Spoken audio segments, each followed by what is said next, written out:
Hi, Jeffrey, and welcome to the show. You're with me on the future of branded content marketing and PR. It's the podcast that we do with the BCMA, the Branded Content Marketing Association. And it's really interesting to have you over here. And for everybody listening, I'll just do a quick introduction of Jeffrey. So, Great. Jeffrey has led hundreds of messaging engagements for Fortune 100 companies and startups throughout the world. During 20 years of technology marketing, Jeffrey served as the Chief Marketing Officer for Medidata and AvePoint and Vice President of Oracle, where he founded the company's messaging team. Jeffrey holds a BA and an MBA degree from Cornell University. He's also an award winning songwriter bringing structured creativity to his marketing work. So today, Jeffrey, you're going to tell us about, give us a quick lesson on how a startup should sharpen their brand message and raise funding and drive growth. So I'll leave it to you to give us a little introduction, a deeper introduction about yourself, and then tell us about how it all happens. And I'm going to turn you into a host right now Sure. so that you can have complete control of your slides. All right, great. Well, thank you for having me here, and I'm very happy to be on a podcast about the future of content in particular, because messaging and positioning, which has really become my specialty over the last couple of decades, is kind of the heart of content. And very often it's possible to sort of get on the treadmill and just think about feeding the beast, as opposed to what is the clear singular melody, to use my songwriting background, that all of the content really needs to drive. You know, it needs to be variations on a theme, not just making stuff up. So I feel like I'm in the right place talking to the right people. So my business, Message Mechanics, is really about helping companies, and especially now startups, sharpen their message in order to both drive growth with customers and to secure funding, because the clarity of story that you need to do for both of those things is really the same. And even though it's going to be a bit tailored, the fundamental value proposition has to be equally clear for both of those audiences. And ironically, that's really much more done by subtraction than it is by addition. And that's because neither customers or venture capitalists can ever possibly care as much about your business as you do. So you really need to break it down and aggregate it up for them for the little amount of attention that they have available. So you probably have seen in your work that people just, we get maybe on a good day 10 seconds of a potential prospect's attention normally. 8 seconds now. 8 seconds, yeah, which is like it's good for a bull ride, but it's very hard for a sales pitch. So here's what I would describe as the big but somewhat depressing secret of human attention. It's a two-parter. Part one, there ain't much, right? I mean, people just naturally, we're each the center of our own universe, and other people just don't have that much attention. So there isn't much available, and by default, what there is ain't on you. Right? It's not focused on your product, your offering, whatever you're trying to sell people. So that's because every one of us has this little voice in our heads that says, gosh, people are so selfish. They ought to think less about themselves so they can think more about me. Right? And that's not bad. It's just human. It's just kind of the way it is. And so that might seem depressing at first glance, but there is actually a silver lining, and this is it. Everybody that's trying to compete with you for your customers' attention, whether it's direct competitors or just other things out in the world, they all have to climb that same hill. And now you know what the hill looks like. So if you're conscious about it, you can work with instead of against the limitations of the human brain and human attention, and you can fit into that aperture of attention and ultimately widen it out. And But it's not easy. We try technology solutions, social media being a prime example. We want to, quote, cut through the noise. Remember when Facebook was considered cutting through the noise? Now it is the noise, right? And that's ultimately what happens to every wave of attention-getting technology. I'm not saying those things are bad. They're essential, but they're also an arms race. It's very hard to have sustained competitive advantage there. So if the solution isn't something very very new, I would posit the solution to getting people's attention and holding it is something very old, and that is a story. And a story normally has three pieces. There's once upon a time, which Mackenzie might call situation. There's big bad wolf, complication. And then ultimately there's, if it's a selling story anyway, you want it to have a happy ending. And so the happily ever after, what we call the resolution, or the happily ever after. And so when you think about how you describe your value prop today, and I recommend that you go ahead, if you're listening to this, maybe even pause the podcast now and write it down. How do you describe your value prop today? Because we're going to put it to some tests. Because the idea is, just because you have a story doesn't mean it's good. And in a commercial context, in a startup context, good means it helps you sell. It makes selling easier. Now, to be good, there are three hurdles that you have to meet. First, and most ignored in tech, is clarity.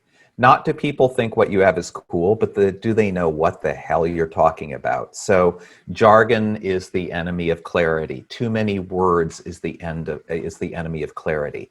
The idea here is, before people can be compelled by your offering, they have to understand it, at least the basics. And ideally, they have to understand it in language that any reasonably educated layperson could get. If you clear that hurdle, then we get to compelling. Do customers find what you're offering valuable?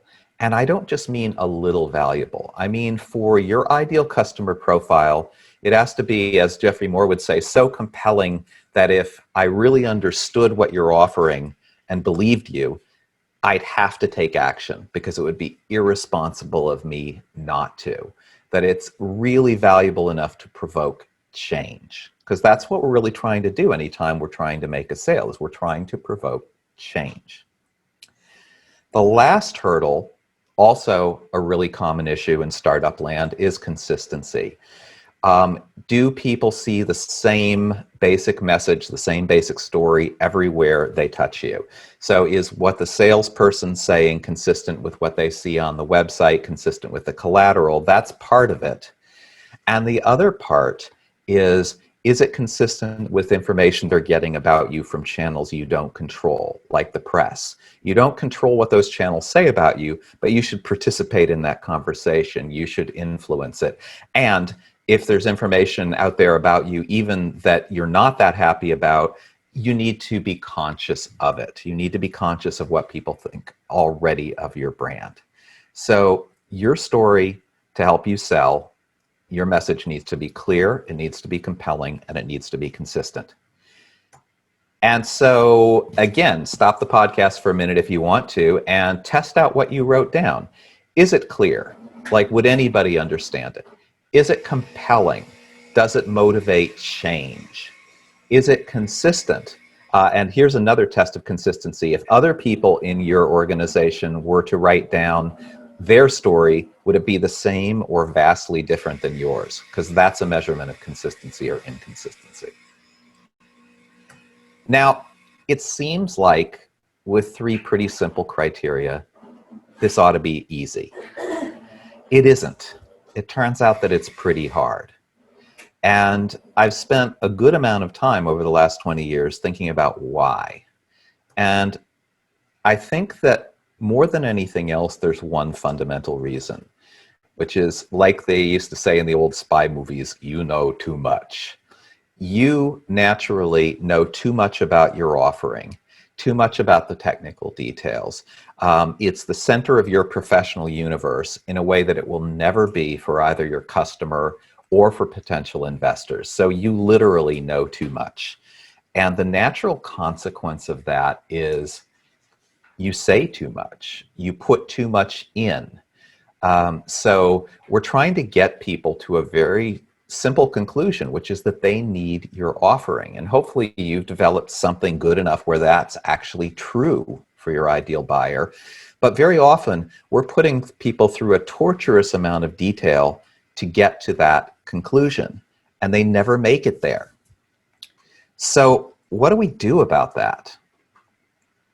Well, we all know in principle that less is more. Sounds like a great idea, but as you see from this illustration, it's not always clear where to start the shaving, right?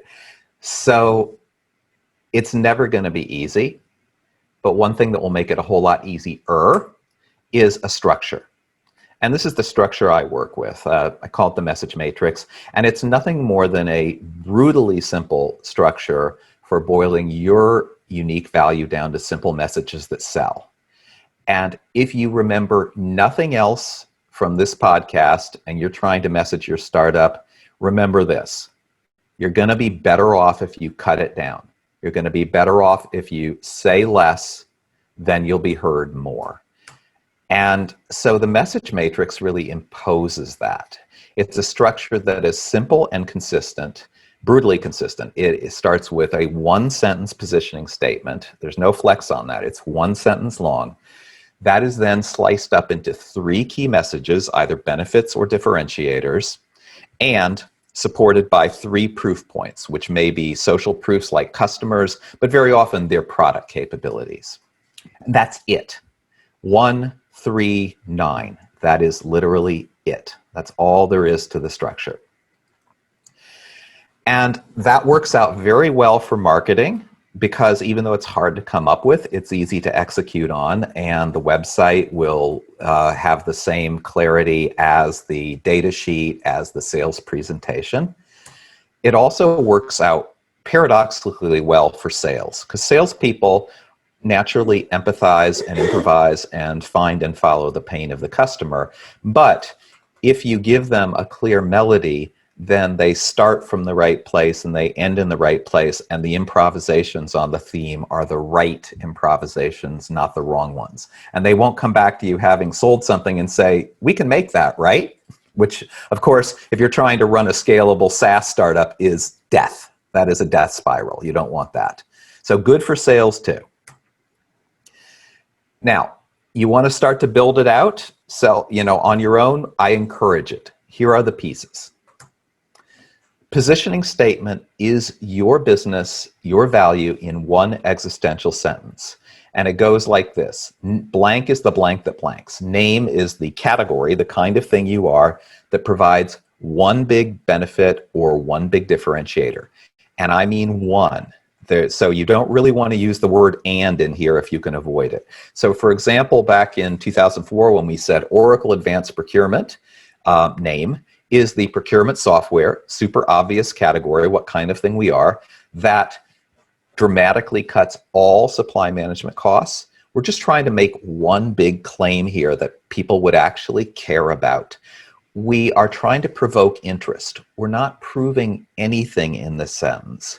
What we're doing is we're boiling our value claim down to a very sharp point, like an arrowhead. We're trying to get in that tiny aperture of attention, and then we're widening it out.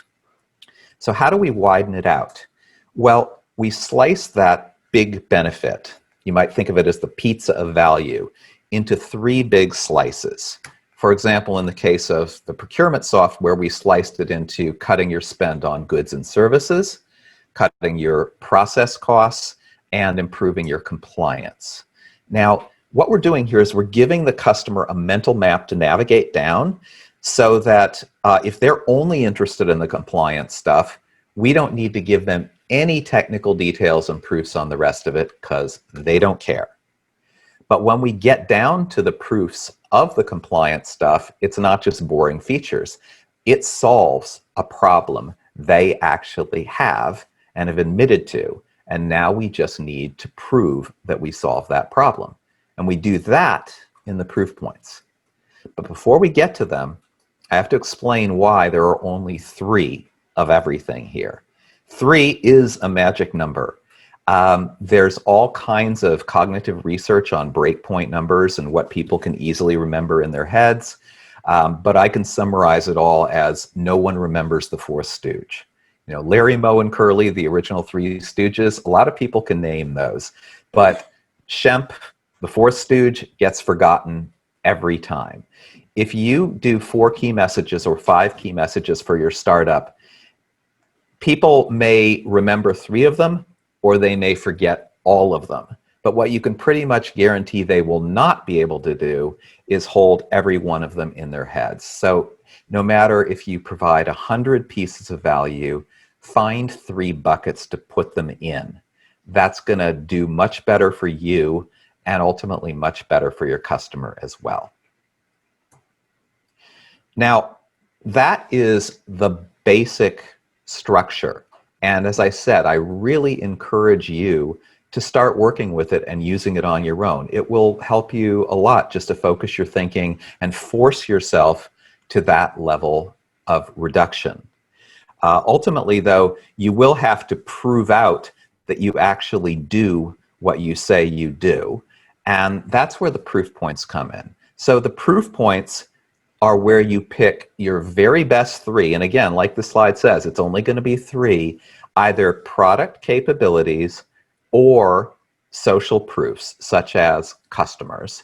And you use those to underpin each key message. So if I have 3 proof points, technical or social, that show that I really do a good job of enforcing compliance and procurement, then that means my compliance key message is true. If I prove all 3 of my key messages, then it means that my big claim at the top that they're a part of is true. And so that's how we start with the big claim, and that little point goes into the aperture of attention, but it's like a barbed arrow that gradually widens that aperture out. And so that by the time people get to the details, instead of being bored by them, they actually care about them. Now, there is one other crucial piece to this, but we're going to need another session to talk about it, because we've talked about the structure, but there are certain things that determine what goes in the structure. And the biggest one is how much you should focus on differentiation. So I'm going to put a pin in that for now because it's a big topic of its own. Yeah, and that is going to be that for all our listeners is going to be in the next session in part 2, where Jeffrey is going to dive deep into the concept of differentiation and how to differentiate, your brand and your product and your message. So, Jeffrey, I think we'll let everyone absorb all this amazing information to begin with, and probably there may be even some questions as we put it out for a week, and then in our next episode, we'll talk about differentiation. Terrific. Happy to do that. And there's just a few more things, if we have another 3 minutes, that would be useful for people to know before then, which is what occasions they might want to seek help in this process. Because I encourage people to do this by themselves, but there are occasions when you might need some assistance. And here's what they are. So the first is hoarding of ideas and features. If you find, as you start to work through your message matrix, that it's unbelievably difficult to know what to discard or what to defer versus what to keep as part of your core message, that is an indication you may need an outside perspective. Another such indication is instability. If you find yourself changing your messaging with every prospect or investor you talk to, you probably are having some trouble tacking it down. We call this the chameleon on plaid problem. So if what worked with one person on one day, you automatically then roll over to the next person on the next day who may have a completely different situation, you haven't figured out the core message that those prospects all have in common, and you need to do that. Another thing is, even startups have a number of different people, different leaders, often with strong opinions. And in that case, each person may have their own idea of what the messaging is. And it doesn't really matter who's right. If they're all different, you're all wrong, right? It's not helping you. So you may need some assistance driving consensus to get to that point. And all of these, if you think about them, are really just instances of the same issue, which is sometimes you just need an outside perspective to help you clarify your thinking on something that you're very close to, where it's hard for you to see the forest for the trees. But whether you seek help or whether you go this alone, the thing I really want to leave you with is less really is more. If you say less and it's the right less, you're going to get heard more and you're going to sell more. So by all means, please do go create your less. Wow, so that's really, it's actually more difficult to create less than there is to create more. And when you were talking about the slides, the PowerPoint slides, where there was so much of information, it's actually, people actually lean on PowerPoint slides with a lot of information. So it's Oh, actually, yeah. it's actually more comforting when you have 20 bullet points along with a really complicated piece imagery and lines going all over, then if you just have a single image on the whole PowerPoint, or a single word on the PowerPoint slide, that's actually a lot more scary for people. So It is. they actually, what you say less is actually more, but it's actually more difficult as well. So I hope people, and the startup, because there's in India there are so many startups, and this will be heard by people not only in India but around the world, on the podcast, on YouTube, and they would be able to kind of zero in to some extent on the messaging. And while next time in our next episode we deal with the big bad wolf called differentiation. And so then we will have you as the circus trainer handle Yeah. this big bad wolf called this differentiation. Yeah, and that wolf can bite in either direction. You if you train it correctly, it will bite your competitors. If you don't use it correctly, it will bite you. Yeah, Very hard. absolutely. Yeah. So thank you so much, Jeffrey. And with that, we end today's episode and look forward to our next recording Well, to talk thank about you. differentiation. It's been a pleasure. See you All next right. time. You too. Bye.